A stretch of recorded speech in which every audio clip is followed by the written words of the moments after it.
జై శ్రీకృష్ణ. యోగి యుంజీత సతతమాత్మానం రహసి స్థితః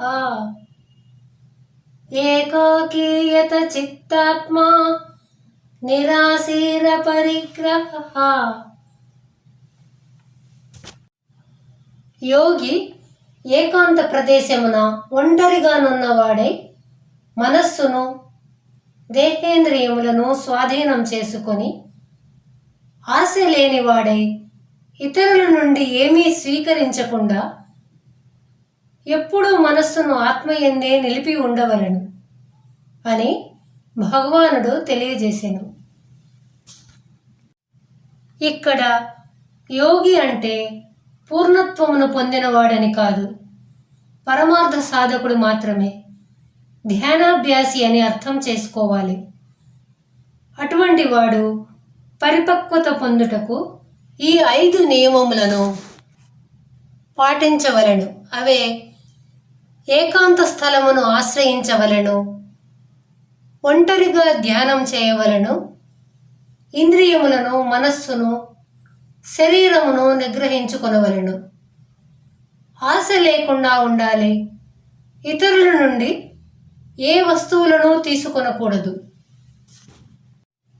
ధ్యానం చేసేటప్పుడు బయటి ప్రదేశంలో కూర్చొనకూడదు. ధ్యానం చేయటం అంటే ఒకరి మెప్పు కోసం చేయటం కాదు. ఇతరుల ముందు ధ్యానం చేయటం వలన ధ్యానమునకు అంతరాయం కలుగుతుంది. ధ్యానం అనేది భక్తునకు, భగవంతునకు ఇద్దరి మధ్య గల సంబంధమే అవుతుంది. కాబట్టి ధ్యానం ఏకాంతంగా చేయవలెను.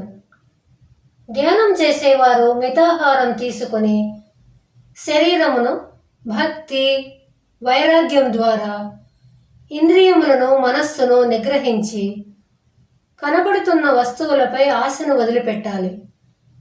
ఎందుకంటే ఏ ఒక్క వస్తువు పైన అయినా ఆశ కలిగితే వెంటనే మనస్సు ఆ వస్తువుల గురించే ఆలోచిస్తూ ధ్యానమునకు అంతరాయం కలుగుతూ ఉంటుంది. ఇతరుల నుండి ఏ వస్తువు తీసుకొనకూడదు.